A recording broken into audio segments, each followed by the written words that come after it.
Hi everyone, welcome to my kitchen. In today's recipe, I'm going to show you how to make onion rava dosa. Onion rava dosa is one of those dosas that gets a little tricky to make if you've not learned or seen someone making it in person, because you need to get the right consistency of the batter, the right set of ingredients, and technique of how to spread it on the tawa is different from how you make a traditional dosa, and I'm going to show you that just today in this recipe. So without wasting any time, let's dive right in and learn this dish. To begin making the dosa, we have to keep a set of ingredients ready. So I have some finely chopped onions, coriander leaves, some green chilies, and curry leaves, right? So, and the other most important ingredient is equal portions of the suji, that is the rava, rice flour, fine rice flour, and maida, all of them in equal portions. And then we have some asafoetida hing and some crushed black pepper that we're going to add it in.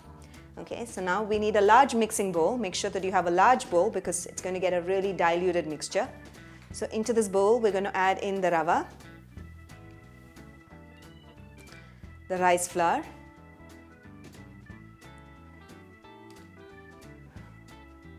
the maida,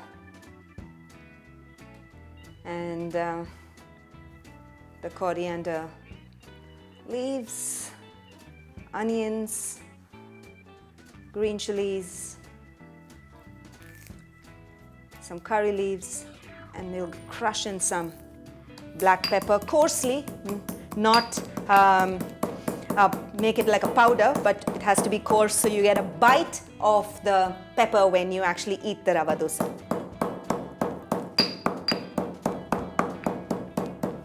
Okay, add this in.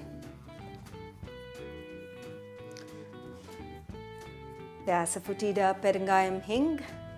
Okay, and the most important ingredient is the salt. Don't miss this out because it's extremely important for taste. Okay, and now, so the rava dosa batter is not like the dosa batter. It is extremely thin. It is not thick. It has to be running and flowing. So for about 1 cup of all the 3 ingredients, that is the suji, maida, and rice flour, we would add approximately 3.5 to 4 cups of water, approximately. But we will gauge the consistency as and when we do it. So I'm going to add in, measure in. I most often don't measure in, but if you wish, you can. I'm going to add it in. So we'll add in little water at a time just to make sure that all the ingredients get combined, and then add more water. Okay? So we'll just combine. The rice flour and suji are one of the most important ingredients for the crispness of the rava dosa, and the maida actually binds it together. Maida is all-purpose flour, right? So when it binds it together and makes sure that it doesn't split and tear apart. So that's important. So we need a glutening agent in the rava dosa, so which actually brings all the mixture together, and the rava and the suji will actually make it crisp and nice. Okay, so you'll notice that it is still thick, it's not runny, but I'm going to make sure that all the flour is well mixed and combined and there are no lumps. Once you have that, so whisk it well, give it a taste, make sure that the salt is okay. Salt plays an important role in the browning of the dosa. If you don't add salt, if there's a little bit of less salt in your dosa, then the dosa will not brown and crisp well. Can you believe that salt does that? Well, it does. Okay, so I'm going to add in some more water because it's thick. We need it to be runny, right? So we need to be able to see a little bit of transparency. So keep adding. Because the suji, which is inside in this batter, will actually thicken up as and when it rests. So just make sure that you keep stirring it in. I think we've got a good consistency now. It's nice and runny. Perfect. So I'm going to let this rest for about, say, 5 minutes. So in that 5 minutes, I'm going to preheat the pan and we'll be ready to make the rava dosa. It's been resting for about 5 to 7 minutes, and notice that the top layer is liquidy and is watery, but when you actually mix the batter, you will notice that thickness at the bottom. So let's mix it up. We want to make sure that it's not thickened up and it's still runny like we want it to be. Okay, so mix it up.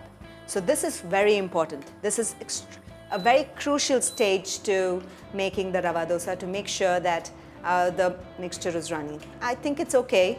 It can use a little bit water. Now, for example, if it sits for some more time, it will get some water. So I think it's perfect. It's great. So I'm going to take a ladle.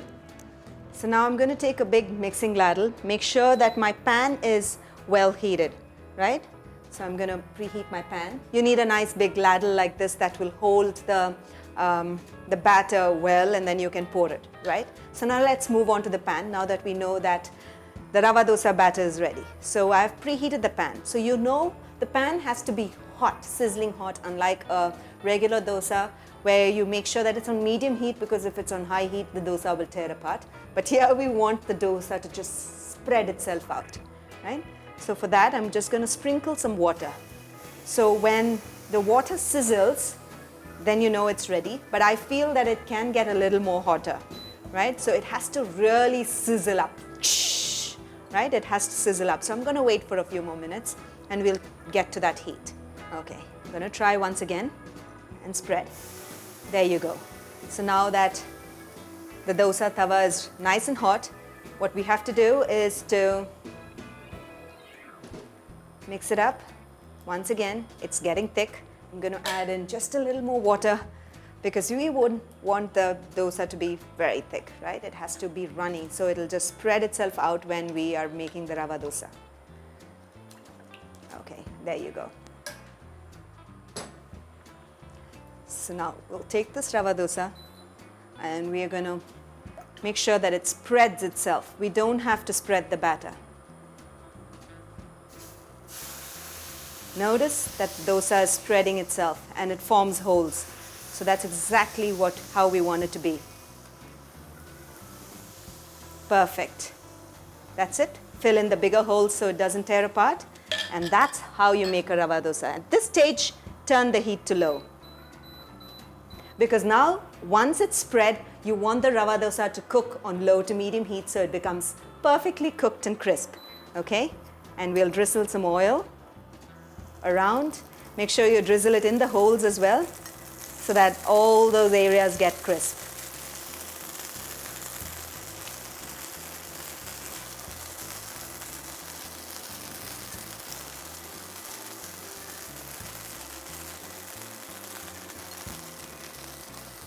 That's it. And we'll wait for it to crispen and brown. You'll notice that the sides start, getting a little brown, and that's when you will be able to lift it up and flip it over to the other side.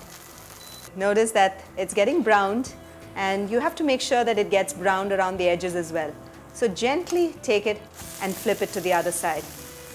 So sometimes, when the pan is not evenly heated, the center can get browned, and I'm just going to flip it back again, and that's it. The rava dosa is actually done. You don't have to cook it anymore.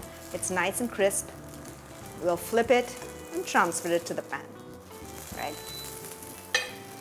Perfect. Isn't that beautiful? That's how you make a rava dosa.